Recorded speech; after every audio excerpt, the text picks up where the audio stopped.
Sturdy fingers. TV. Sturdy fingers.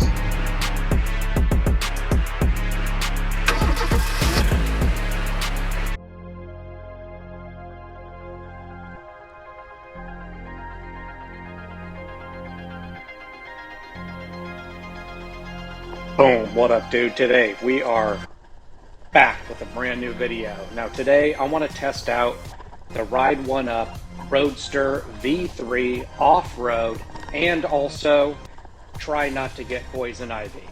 Now if you haven't seen my Ride1Up Roadster V3 review, please watch that video for all the detailed information that you need to know about this bike. Today's video is more about just having some fun and enjoying the ride.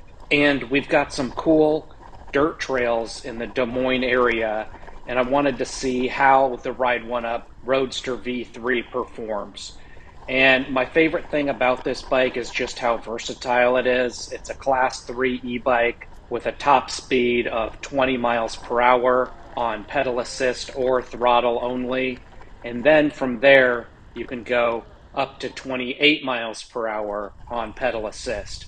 And it's got a 500 watt motor with grippy gravel style tires and front and back fenders. It's got a 9-speed micro shift drivetrain unless you go with the belt drive option, but I personally recommend the 9-speed. Those gears come in handy, especially if you're running low on battery, and also they really come in handy when you're riding off-road because you're not on a flat surface. It's constantly changing, and having those gears allows you to find the best gear for each situation and not rely so heavily on the motor. And the gravel tires are perfect for this type of terrain. They're definitely made for gravel, obviously, but they're also great on dirt, and they provide great grip on both dirt and gravel, and they're also perfect for pavement, especially given the fact that pavement isn't always perfectly smooth. Actually, more often than not, it's extremely rough. Oftentimes it has things such as dirt, rocks, rain, ice, sleet, etc.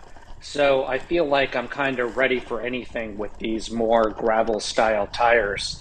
And they're still relatively fast on pavement. And the fenders, these are great for casual rides. However, they're not the best for riding off-road like this. And I realize the trails that I'm on are not real extreme off-road trails. So for these types of off-road trails, the fenders are just fine. However, if I get into more extreme levels of going off-road, these fenders may become a little bit more of an issue. As you're riding on uneven terrain, that can cause the tires to bump and rub against the fenders. You can also get mud and dirt clogged up in those fenders.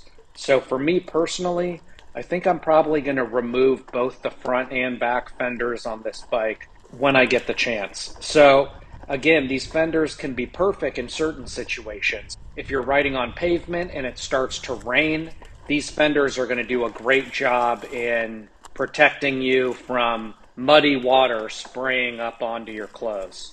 So again, fenders can be great in some situations and not so great in others. That being said, the fenders are really good quality and they are holding up on this ride. However, if I do end up riding off-road more often, I'm definitely gonna remove those fenders. Now I'm also really enjoying the wide handlebars on this bike. It's got wide mountain bike style handlebars, and I do like that. Initially, it felt a little bit strange because I was used to having more narrow handlebars on my Aventon Salterra as well as my Specialized Cyrus. But especially when you get into off-road and more uneven pavement, those wide handlebars definitely come in handy. They give you a little bit more control than you would have with narrow handlebars. It's nice to have the display moved way over to the left. That gives me room to center my quad lock and mount my phone right in the center here. And even off road, the phone is staying nice and secure, and I'm not seeing or hearing any rattling. The 500-watt motor is also really coming in handy. It's nice to have that power, and it gives me the ability to power through some of the rougher areas of the dirt trail. If I'm having a little trouble, I always know I can hit that throttle, and that'll get me through most situations. The removable battery, that's also much appreciated. This way I can leave my bike in my car when I come home from a ride. I simply have to detach the battery, bring that in, charge it. Then in the morning, I take the battery back into my car. My bike's already in it, and then I'm off to my next ride. Now, you also might be wondering about the lack of suspension on this model. And for those who don't know, mountain bikes generally have front and back suspension. However, gravel bikes generally do not. Now, there's always exceptions to the rule. So the fact that this gravel style bike doesn't have suspension is not surprising. And I personally like the fact that it doesn't have suspension. The good thing about suspension is it does absorb the bumps in the road and provides you with a smoother ride. However, the negative side to having suspension is that it does add weight to the bike, and the technology of the springs that can actually slow down your ride. So potentially heavier and slower. So in comparison to that, I actually like not having suspension, in addition to the added weight and the sluggishness that can come with shocks on some bikes. They also require a little bit more maintenance, and the list goes on. So for those reasons, I personally specifically like not having suspension. The tires themselves on this bike really help to absorb a lot of the bumps in the road. This bike handles these off-road paths just fine, and I really do love the solid feel of this bike. It just feels really tough and sturdy, unlike a lot of other e-bikes who do compete with this one. This bike doesn't feel like a toy. It truly feels like a well-made bike that can stand up to doing things like riding off road.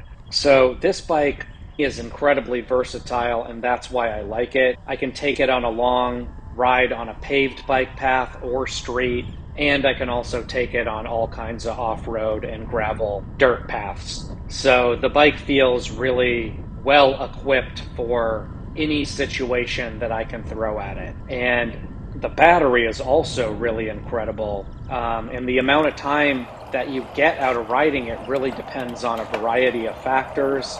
For me, I'm about 5'9", 130 pounds, and I can get up to 40 miles on this bike on pavement when I use pedal assist, and I'm generally in eco mode, and I don't use the throttle very often. And I can get closer to about 30 miles if I'm riding off-road like this, and that's because more power is necessary to power through the rough terrain. Plus, the tires are constantly spinning and trying to grip the dirt, and that overall just drags more from the battery.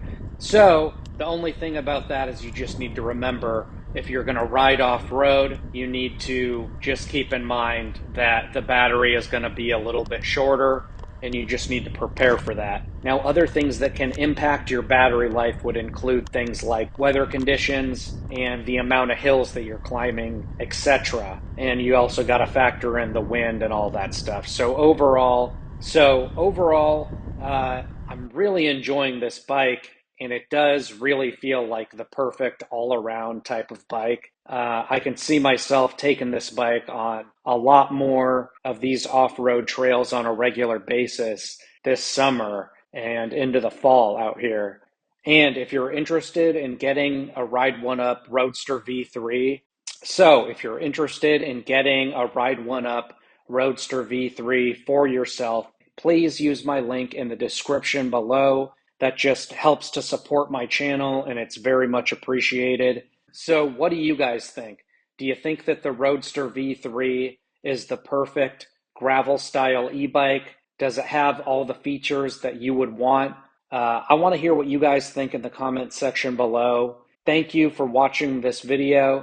Please do me a favor. Please like, please subscribe. I'll see you on the next ride. Boom!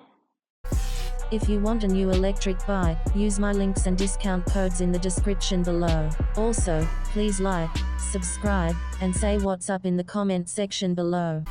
Check out another video right here, and check out another video right here. You decide, you're the boss. Boom. Perfect.